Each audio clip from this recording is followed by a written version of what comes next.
जय गुरुदेव। आज उन्नति चुनौती पर आधारित है। आजकल सफल होना एक चुनौती है। एक व्यक्ति को परिवार व समाज में विभिन्न प्रकार की भूमिकाओं व उससे संबंधित उत्तरदायित्वों का निर्वहन एक साथ करना पड़ता है। वह घर में पिता, पुत्र, भाई, पति आदि की भूमिकाओं का निर्वहन करता है, तो वहीं दफ्तर में अधिकारी, कर्मचारी आदि की भूमिकाओं का निर्वहन करता है। क्योंकि सभी भूमिकाओं का निर्वहन करना उसकी नैतिक जिम्मेदारी है। जब व्यक्ति अपने उत्तरदायित्वों के क्षेत्रों को बढ़ाता है, ज़्यादा सफल होने के लिए व्यापार को बढ़ाता है, नौकरियों को बढ़ाता है, काम करने की समय को बढ़ाता है, तो उसी अनुपात में बढ़ते हुए दबाव, थकान, तनाव आदि का भी अनुभव करने लगता है। अगर वह अपने इन उत्तरदायित्वों को सही ढंग से नहीं निभा पाता है, तो व्यक्ति से संबंध बिखरने की स्थिति में पहुंच जाते हैं। तब उसके सामने वो स्थिति आती है जिसमें दो विकल्प होते हैं। या तो वह अपने उत्तरदायित्वों से मुंह को मोड़ ले, या तो उसे सीमित कर ले, या फिर अपनी क्षमताओं को बढ़ा ले। हर एक व्यक्ति की अभिलाषा होती है, हर एक व्यक्ति की इच्छा होती है कि उसका चारों तरफ से विकास हो। इसलिए संबंधों को सबसे मधुर बनाकर अपने उत्तरदायित्वों को विकसित करने का प्रयास करता है। कि आप सभी ने ये अनुभव किया होगा कि जब हम दिन भर की थकान के बाद रात को सोते हैं और सुबह उठते हैं, तो हम अधिक तरोताजा तथा स्फूर्तिवान महसूस करते हैं। अर्थात रात में सो लेने मात्र से ही हमको ताजगी, शक्ति और स्फूर्ति का आभास होता है, या यूं कहें मिलती है।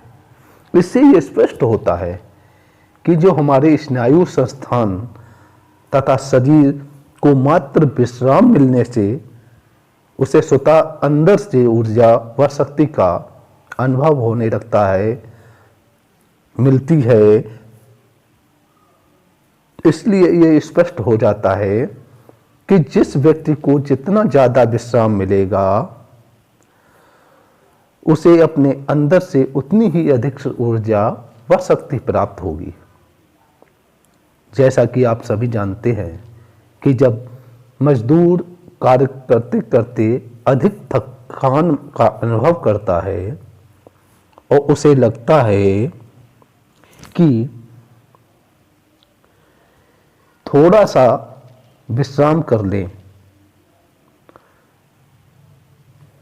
तो वो 10 या 5 मिनट आराम कर लेता है, तो इतने भर आराम से ही उसके अंदर ऊर्जा व शक्ति उसे मिल जाती है। वह पुनः उसी कार्य को पूरा करने के लिए सक्षम हो जाता है। इससे यह स्पष्ट होता है कि विश्राम करने मात्र से ही हमें स्फूर्ति व शक्ति का अनुभव होता है। जैसे रात भर सोने के बाद सुबह हमें अधिक से अधिक ऊर्जा तथा स्फूर्ति का अनुभव होता है। तब मैं इस कथन की पुष्टि एक वैज्ञानिक शोध से स्पष्ट करता हूँ।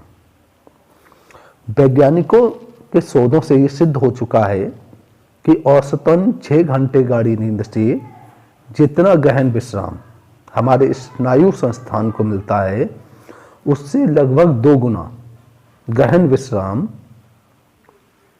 मात्र 15 से 20 मिनट के भावातीत ध्यान से प्राप्त हो जाता है।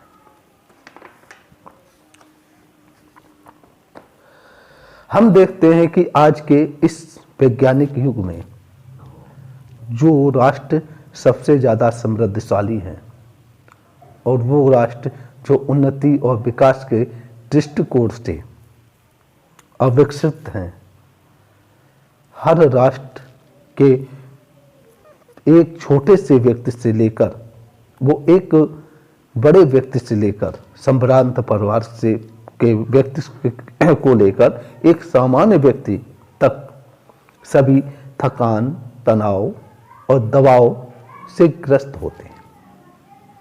हर व्यक्ति अपने कार्यों में इतना व्यस्त है कि उसे किसी दूसरे का समाचार लेने तक का समय नहीं है या एक दूसरे के दुख में सहभागी होने तक का समय नहीं है। हर व्यक्ति चाहता है कि वह ये कार्य भी कर ले, वह कार्य भी कर ले, अर्थात ज़्यादा से ज़्यादा उन्नति करे। हर व्यक्ति अपने कार्य क्षेत्र को अधिक से अधिक विस्तारित करना चाहता है, विस्तार करना चाहता है, जिससे वह अधिक से अधिक उन्नति और विकास कर सके। परंतु व्यक्ति अपने कार्य क्षेत्र में पूर्ण सफलता प्राप्त कर उन्नति के स्थान पर थकान, तनाव, दबाव इनका शिकार हो जाता है और दिन प्रतिदिन होता चला आ रहा है, जिससे उसकी प्रकृति जो हो रही है उसमें बाधा उत्पन्न हो रही है। तनाव तथा दबाव से ग्रस्त व्यक्ति के अपने अंदर छुपी हुई ऊर्जा का सदुपयोग नहीं कर पा रहा है। इसके लिए व्यक्ति अपनी कार्यशीलता घटाए या कार्य क्षमता को बढ़ाए। अगर वो कार्य क्षमता को बढ़ा रहा है तो उसकी कार्यशीलता जा रही है। तो कोई भी व्यक्ति यह नहीं चाहेगा कि वह अपने कार्य क्षेत्र में असफल हो। जिस प्रकार से एक व्यवसायी ये नहीं चाहता है कि वह अपने व्यवसाय में असफल हो, हर व्यवसायी ये चाहता है कि वह अपने व्यवसाय को अधिक से अधिक विस्तारित करे, जगह जगह पे उद्योग धंधे डाले, जिससे उसके पास अधिक से अधिक आमदनी हो। परंतु वह अपने व्यवसाय में इतना उलझ जाता है कि उसे अपने घर परिवार को छोड़कर इधर उधर बहुत भाग दौड़ करनी पड़ती है। इसके लिए या तो वह अपने व्यवसाय को सीमित कर ले या फिर अपने अंदर छुपी हुई क्षमता का सदप्रयोग कर ले। व्यवसाय की सफलता के लिए ये आवश्यक होता है कि उसकी समस्त ज्ञानेंद्रियां, कर्मेंद्रियां, इनका विकास हो, जिससे उसमें विकसित बोध तथा शक्ति आ जाए और वह ये सब समन्वयकारी गुण आता है भावातीत ध्यान से। जब समस्त ज्ञानेंद्रियां और कर्मेंद्रियां का विकास ध्यान से हो जाएगा, तब उनमें मूल्यांकन करने की क्षमता विकसित हो जाएगी, जिससे उसमें कौन सा कार्य सही है और कौन सा कार्य गलत है का निर्णय करने की क्षमता विकसित हो जाएगी। तब वह सही कार्य का ही चुनाव करेगा, जिसके लिए उसके मन में जो भी विचार आएंगे वे विचार भी शक्तिशाली होंगे, क्योंकि वे अपने मूल्य से समर्थन प्राप्त किए हुए होंगे। और जब विचार शक्तिशाली होंगे तो कार्य क्षमता भी शक्तिशाली होगी। और व्यवसायी को अपने अंदर छुपे हुए गुणों को विकसित करने के लिए ऐसी तकनीक की आवश्यकता है जिसमें वह कम समय में तेज गति से अधिक से अधिक उपलब्धि प्राप्त कर सके। और वह तकनीक है भावातीत ध्यान। हम कह सकते हैं कि भावातीत ध्यान से जो इंद्रिय ज्ञान मूल्यांकन करने की क्षमता, विचार और कार्य क्षमता अधिक होती है, जो व्यक्ति के जीवन के चहुमुखी विकास के लिए बहुत ही उपयोगी है। जैसा कि आप सभी लोगों ने यह अनुभव किया होगा कि जब हम शांत स्थान में बैठते हैं तो उस शांति से हम अच्छी अच्छी योजनाएं बना लेते हैं। यदि हम अपने जीवन में सृजन करना चाहते हैं तो हमें सृजन के मूल्य को समझना होगा, और सृजन का मूल है शांति। जब शांति में बैठकर असाधारण कार्यों की योजना भी साधारण तरीके से बना सकते हैं, क्योंकि शांति ही क्रिया का आधार होता है। जब हम शांति से बैठते हैं तो हमारे मन का बहाव केवल एक ही दिशा में होता है, जिससे हम पूर्ण तल्लीन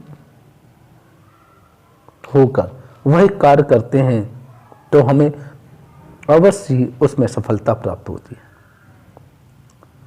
उदाहरण के तौर पे जिस प्रकार एक कवि शांत स्थान पर बैठता है तो उसके दिमाग में अच्छे अच्छे शब्द व विचार आते हैं, जिससे वह अच्छी व रचनात्मक कल्पना करता है और उसे अपनी कविता में सृजित करता है, और वे कोमल विचार व शब्द एक सुंदर कविता का रूप ले लेते हैं। अर्थात हम कह सकते हैं कि योग से ही कर्म में कुशलता आती है।